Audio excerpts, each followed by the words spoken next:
Welcome to Community Close-Up. I'm your host, Sharen Skelly, and today's guest is Alice Wannan. And Alice is the Community and Family Services Coordinator at the Owen Sound Salvation Army. Welcome, Alice. Thank you. Now, is the Salvation Army here in the city just for clients in Owen Sound, or do you help and serve clients in Grey Bruce, or what's your catchment area? Yeah, so in Owen Sound, we do outside of surrounding areas as well. We also oversee the Port Elgin or Saugeen Shores Salvation Army, so we catch that area as well. So we really are taking care of a lot of families here in the Grey Bruce area. So do you have offhand catchment area? Do you have numbers do you have any statistics for us, or is that? Yeah, so last year, obviously we saw an increase because we were in the midst of COVID, and certainly a very difficult time for families. We typically served between 550 to 600 families prior to COVID. Last year, we hit just in the mid 700s for assistance, and that's just in Owen Sound in our community. And this year, we're certainly anticipating that those numbers are going to be higher yet again, just because of the families that we're seeing now. We're certainly seeing a lot of new families who haven't needed assistance before, that are really just struggling during these times of increased costs of everything. You're right. The costs have risen incredibly. I mean, I went out on Sunday just to buy a few groceries, and I couldn't believe the cost of the few groceries.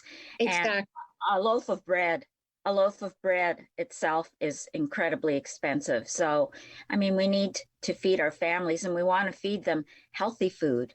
Exactly. We're actually increasing the value of what we give this year. We are actually, we're doing what we're calling a breakfast bag that will go out to every household, which has, pancake mix and syrup and cereal and peanut butter and jam and juice. But then we're giving a $25 gift certificate for absolutely everyone in the household to go out and purchase the food for Christmas Day dinner. So if you have a family of 6, you're going to receive $150 in gift certificates. If you have a family of 3, you're going to receive $75. So we certainly recognize that that's a substantial increase for us to give out, but we also understand that without that, families just aren't going to be able to provide a Christmas for their families. So our kettles will be out this year, and that is our real way of supporting our Christmas season. So we know our community. We know that if they know what the need is and what we're doing, they just really support us overwhelmingly. Okay, so then we have a lot to talk about, so we may as well start talking. You mentioned the kettle program. The money that goes into the kettles, does that money stay in this area, or does it go to a central sort of fund and then it gets doled out? How does that work? Yeah, so any kettle that is on Owen Sound, 100% of those funds stay to support that gift certificate program and the food that's going out over Christmas. Same with Port Elgin. Again, those kettles that are out in their community, those monies stay right in the Saugeen Shores to help their families. So none of that goes to like a headquarters. It all 100% stays local to help our families here. Okay. Now, the kettle program is cash. You put cash in there. Yeah.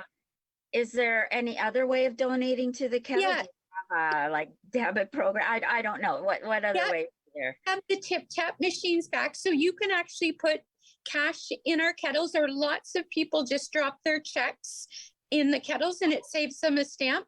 But again, at this year's kettles, we're going to have that tip tap machine, which just makes it really easy for people to tap their debit card or to tap their phone. And I think they're preset amounts of $5, $10, or $20. And then last year, we just had people that, if they wanted to make a larger donation, they would just tap it several times. So it's very easy. It's very quick. It keeps everybody safe as well, which, as numbers are starting to increase a little again, it's certainly, something that we want to be careful of, and making sure that our volunteers and our public are safe. So it's just an easy way for people to donate. Now, donations of over a certain amount are tax deductible, are they, or aren't they? Yeah. They are. Any donation, even in the kettle, if you were to put a $20 check in the kettle, as long as it had your name and phone number on it, we're going to receipt it. If you were to put a cash donation in the bucket and would want a receipt, we just take that information prior to going it in, or for the money going in, and then we just dump it in that kettle.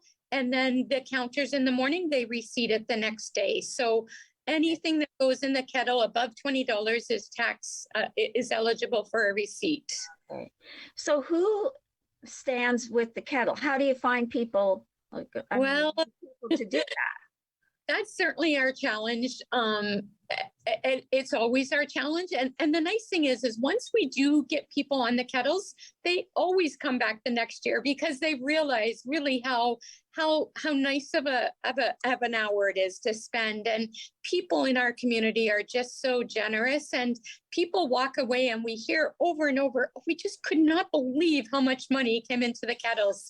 But this year we're opening it up to businesses that might want to support their community. So say Rogers Television, they could sponsor a day, and we come up and take pictures, and they just schedule their own people for the day. And then we report back to Rogers the next day that, $3,412 was made possible by Rogers Television by standing by our kettle. So we're opening that up to businesses, but we've actually already got a couple families who have just decided that really they don't really need anything for Christmas, but they want to give back. So amongst their family, they've covered a day. And again, same thing, we'll come up and take pictures. We'll advertise that on our social media, but then we'll let their family know that because of them standing on kettles for just that one day, X amount of dollars was raised towards helping people in our community. And that has just gone over. People love that idea. It's a very practical way to give back. It's a very tangible way that we can say, this is what your family contributed to families in need in our community. So that's as easy as phoning our office, picking your location, picking your day, and then we leave the rest up to you. You schedule your family members, and some people only maybe want to take a half a day. That's okay too. I think that's an incredible idea. Yeah, we've had a lot of very positive feedback about it. Oh yeah, I think it's great. And when do you start doing this? So kettles go out, the very first kettle goes out the same day as the Santa Claus parade. So Saturday, November 19th. We are only out on the weekends during the month of November. And then during the month of December, then we're out each day during the week and on Saturdays. So lots of opportunities. We're out in 4 different locations. We're out in Walmart's and Zehrs and the liquor store and No Frills. So lots of different locations, whether you're on the west or the east side. So it makes it really easy for families to get out. The other thing we've got a couple students already that have reached out to get their community service hours in for school. So we've got some of those already registered to help us on the kettles. So lots of opportunities, but we really rely, the kettles are out for over, I believe it's 780 hours. So it takes a lot of volunteers to help us man those kettles, but they're just so vitally important to the work that we provide over the Christmas season. It sounds really important, especially this year, as you said. Yeah. Prices of food having gone up, and you want to provide this breakfast program for Christmas. So exactly. Really important. I love that idea. So if someone's interested in registering their business or one of the schools, high schools, yeah. Or elementary schools, teachers can go along and help along too. Families, what do they do? Just call the Salvation Army or go on the Facebook page, contact you that way? How do they do it? Either one of those ways are perfect. They can call my office at 519-371-0957. Or like you said, if you're on our Facebook page, just shoot us a message. We'll get back in touch with you. And we've got lots of room to work around your schedules. And people love to see children on the kettles, and the kids they really make it because they're just really in awe of how much money is dropped in those kettles and the difference that they make, even at the age of 4 or 6 or whatever that is. People really love to see the children on the kettles. And as a family, it makes for a nice couple of hours just to give back to the community. Well, I think it's important for children to learn about charity and good deeds. I know my children at a certain age didn't appreciate what I used to do for them, but right from the time they were born, I used to take them when we lived in other places, and they had them on Christmas Day dinners.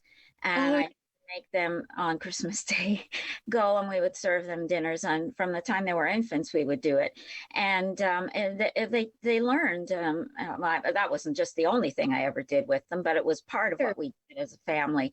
And it's important for them to learn about charity and giving back. And yeah, it's good for children to see that this is part of what you do. As if you're part of a community, this is what it's a responsibility that you have. And I think now kids are seeing, it can be their friends sitting beside them at the desk at school, or it could be their neighbor that is having to use the food bank because their families, something's happened in their family to change their situation. And for the first time ever, they may be having to use the food bank. And that doesn't make them bad people, or it doesn't make them anything. It just makes them people that need some extra little help. And I think that kids are a lot more, we do a lot of tours with the schools and with hockey teams and brownies, all of those kinds of groups. And they recognize that it's some of their friends that are having to use the food bank, and it makes them, I think, a little bit more empathetic to their situation, which is important. It turns them into better adults. It absolutely does. It's our responsibility to do that. So, Yeah. That's a great idea, Alice. Okay, so we've done the Christmas kettles. Now we also have the Santa Claus parade. You say that the kettles come out the same day as the Santa Claus parade, but you also did something at the Santa Claus parade. That's right. So we are collecting food items again. We always walk with our fire departments. We're so thankful for their help during the Christmas season. We couldn't do what we do without our fire departments. Right. We will be walking with them again in our Santa Claus parade. And people are encouraged to bring a food item to the parade. We did choose juice as an item that was most needed, but we also understand that juice might be a heavy one. So we're just thankful for anything, but we're just saying to bring a food item to the parade. The firemen will be running around and picking those items up, and we've got special treats for you. As we take your good, we call it treats for eats, as we take your good food for the food bank, we treat you with a little treat bag for you to take home or to have along the parade. But we've got about 5,000 of those treat bags done, ready to give out along the parade route. So we're excited to collect food. It's always a great fun day for everybody. And with COVID restrictions lifting, we're excited for this year. That's right. It'll be fun. Kids, adults, and children need it. Yeah, for sure. Well, juice, you could bring juice boxes. They aren't as heavy as. Yeah, juice was one item that we were certainly short of at the food bank. But yeah, like I said, we're just so happy for any item. We've certainly come through a time where need has been great, and we're giving out a lot of food. We give out, in Owen Sound, we give out about $45,000 worth of food every month. So you can imagine if the Salvation Army had to go out and purchase that, we just wouldn't be able to do that. So we're so thankful for the donations that people bring. People don't think, oh, my juice is going to matter or my pasta is going to matter. It is so significant to us when everybody along the parade route is bringing those items in. That's what will get us through to the Christmas season. That's right. So, can you tell us a little bit about what people can donate in the meantime? Like if you're donating to the food bank, what kind of things do you use? So right now, I mean, again, we are going through a busy time, so our shelves are a little low right now. So all of those non-perishable items are always great. We're certainly working with other community partners and providing we call them emergency food hampers, but hampers for those folks who don't have a home to live in, or possibly are moving from apartment to apartment bed to stay warm at night. So we meet at the market with those community partners every second Wednesday, and we're distributing anywhere between 75 and 100 of those emergency food bags. Those food bags are just everything that somebody would need that wouldn't have a stove or a fridge. So we put peanut butter and bread and fresh fruit and juice and granola bars. And we put in cans of alphagetti because those are things that you can eat cold if you have to. But on top of the regular food bank campers that we're doing, we're certainly seeing an increased need of people that don't have safe housing. And so we're looking after those folks twice a month, getting them food bank bags as well. So any of those kinds of items that you can think of that don't necessarily need to be cooked are always helpful. Cans of tuna, cans of peanut butter are always good protein items. And then again, those juice boxes, the granola bars, the cookies, the crackers that they can eat if they are essentially living on the street right now. Sad to think of that, but we have to. Yeah, and there's of them right now, more than anybody would care to think. Yes. We were, I will say, fortunate in that didn't happen until recently. It was underhoused, and now it's just no housing.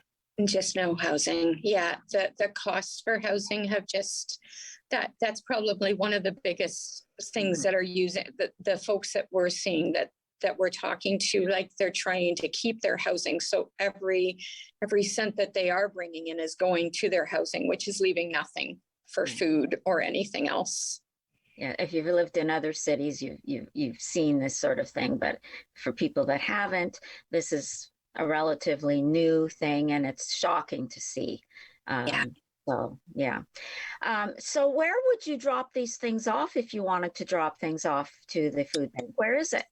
So the food bank is located at 365 14th Street West, so right beside the big high rises on 14th Street. And we've got a big parking lot out back, and we're here every day, Monday to Friday. Usually Saturdays closer to the Christmas season, but right now we're still Monday to Fridays. We have a buzzer system, and we'll help you bring it in, or you can hand it to any of our volunteers at the door.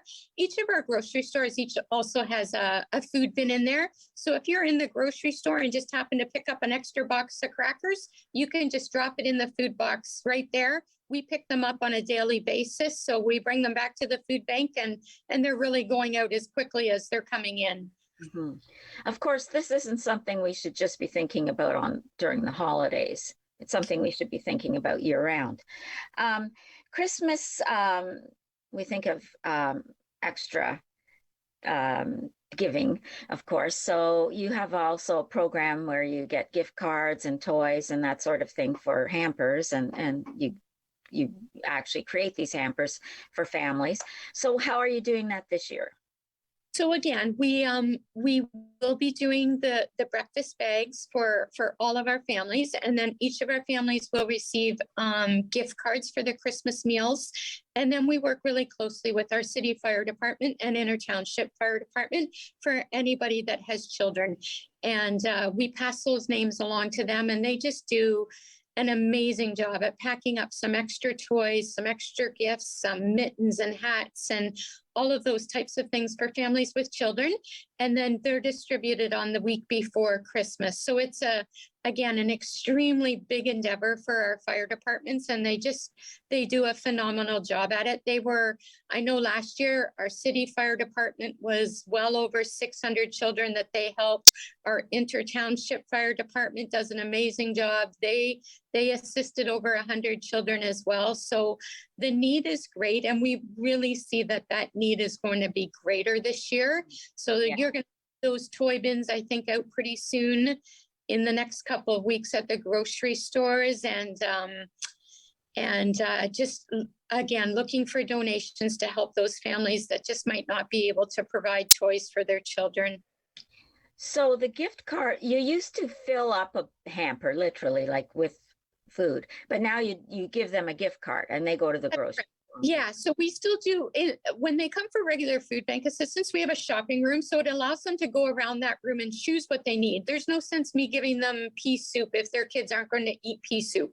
We allow them to choose choose the type of soup that they want for their family. But at Christmas time, the demand is just so big. We're trying to help probably in excess of 700, closer to 800 families in a span of a week, really. So we are going to give them gift certificates that will allow them to go to the grocery store.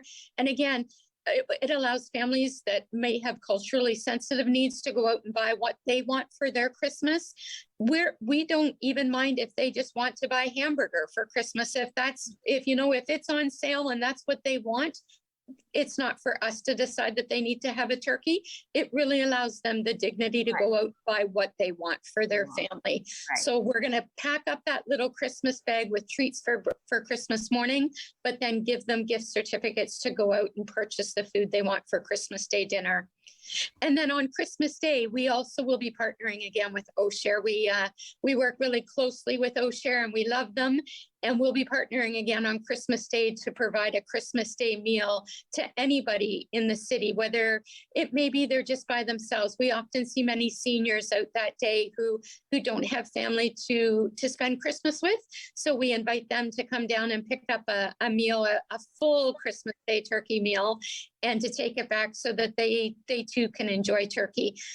So we'll do about 300 of those meals up on Christmas Day as well, and distribute them with our OSHARE friends. Do you have to let them know you're coming? Do they need numbers? They don't need any sort of... No, we prepare. They do an amazing job there. They have the big kitchen, and we prepare for about 300 people, and we usually go through all of that. And whatever we don't, we then just give out to those that we see that can use it. And that might be our emergency workers here in town or up at the hospital, but we usually pretty much know that those 300 meals are going. Yes. So the money that you collect at the kettles pays for the hamper dinners. Absolutely. Right? That's the money that we're using. We know we just purchased 2,500 $25 gift cards. So we're getting ready to give those out, and we know that we'll need to go get more, but that, right off the bat, that first $70,000 that goes into the Christmas kettle buckets will be used to fund the gift certificate program that goes out. And then we still have the Christmas bag. So it's a big campaign for us. Our goal for Owen Sound, I believe this year, is $85,000. And I know it sounds like a big number when you're just dropping in change, but it really does add up. And we just live in such a generous community that really does take care of each other. I mean, when I have guests on this show and they set their goals or objectives for their different fundraisers, whatever, it's rare that they don't meet their goals. People are very, very generous, and it's not, and people of modest incomes are donating. So it's not as though they have a lot of money. They're being just very, very generous. Exactly. They know that these are their neighbors, as you say, their friends, their neighbors, and they just want to help. Yeah, it was interesting. We met a lady a couple of years ago whose son lived here in Owen Sound, and she lives in the city, and she asked if he had never been to the food bank, but she was worried about him. And so we took him over some food and took him over some mitts and hats and some gift certificates. And she's a modest lady. She doesn't have a lot to give, but she wanted to make sure her son was taken care of. And she wanted to pay us for that. And we told her, we don't need money to do that. That's what we do. But we want you to just pay it forward in your own community. And it doesn't need to be a lot. Just, she lived in a city, and we just said, the next time you drop by that kettle, put a little something in that kettle. And that's, that's the way it works, right? Yeah. You do what you can do, and you help those that you can, and you want to make sure that your family's taken care of. And we see that often, parents and grandparents that are phoning in, just making sure that their kids have food and have somebody to be with on Christmas morning, but then are able to give back in their own community because they know that we've taken care of them in their community. So it's kind of, you see it a lot, and you do. It's not unusual. People really are not taking advantage. They're nobody wants to come to the food bank. Nobody is coming to the food bank because you don't have to grocery shop or anything anymore. It is just a means to help supplement and to help. It's certainly our dynamic. I mean, I've been here for almost 30 years now, and we've certainly seen a shift of those that are needing to use the food bank, our senior demographics of people. And now that we're here right beside that high rise, we see it more and more. You know, we'll go out and we'll talk to them and ask them what they've ate, and they've only had a piece of toast and a tea for the day, and we'll tell them, you know, to come see us and we could help them, and they're the first ones to tell you, you know, there's others that need it more. And you hear that. I know. I used to work in community care as a nurse, and you'd hear them, no, somebody else needs it more than me. And you think, well, no, you need as much as everyone else. But that's the mentality of a lot of people. It is. And so there's the whole fallacy of people take advantage of the food bank. No, people don't. There might be one example somewhere someone heard of, but it's not the general case. People need it. And that's why we should give generously to the food. And I think that's why our community does, because I think they really do see that for the most part, it is really people in need, and they see that we're good stewards of their donations that they do donate. Right. We're making sure that they stay local. We buy local. So we don't ever, when we're buying our food, we don't buy it from out of the city. We're supporting our own grocery stores and their own staff that are working there. And I think that's important for our community to know, that we're reinvesting the money that they're giving right back into our own community. Now, if someone does need to get something from the food bank, how do they go about that? Again, it's as simple as they can drop us a message on Facebook. I know many are at the library using that, or they can call our office. We have lots of people now to answer the phone. So we're really trying to avoid anybody getting an answering machine, because when you're really struggling and when you finally make that decision to phone the food bank and ask for help, the last thing you want is an answering machine, because you may not make that second call again. So we've got lots of people lined up answering our phones and giving them the information of how easy it really is to come and get some help. The other thing that we are doing is we're giving out the gift certificates earlier this year. We used to give them out again with the toys right before Christmas. But what we've learned is that is when our grocery prices are the highest. You're not getting anything. Get the food now, and it's at a discounted, well, sort of discounted rate. Well, exactly. Thank you, Alice, for joining us and telling us all about the food bank. Check out the Facebook page and you'll get all the information you need, or the website. Join us again here on Community Close-Up. And remember, it's your community, so take part, and maybe even join Alice and the Salvation Army at the Kettles. And join us again here on Rogers TV. Bye for now.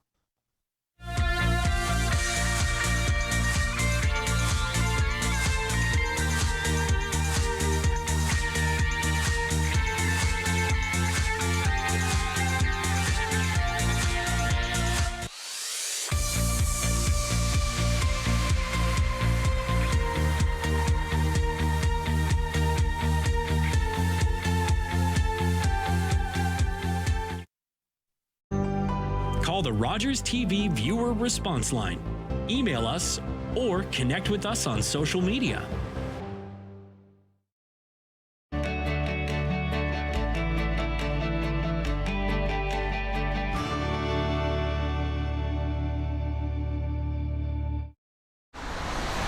Are you the type who would keep going or stop?